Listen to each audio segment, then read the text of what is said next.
So what strikes me is the beauty of the implicit business model is totally up to our creativity.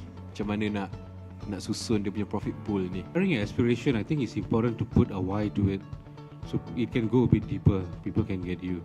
And secondly, also I think it's important to show investors what you're going to do with the money, so they have a clearer picture of your game plan. Very positive to make the connection with the investor. I guess it also trains you to become more aware of your business, your product, and also your people and your aspiration. Eventually, some people, they just can dream, but if they don't put down to paper or think about it in a structured way, their dream might just be a dream. And we have to put ourselves as investors when we do the slides.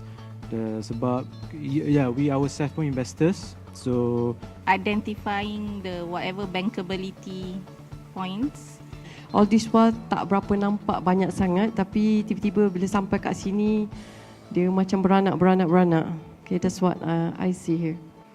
What you see is not what you get. What you get is not what you understand. Once you understand, it's not what you can copy. Once you copy, I've already moved on, right? So that I will put it in front of my office.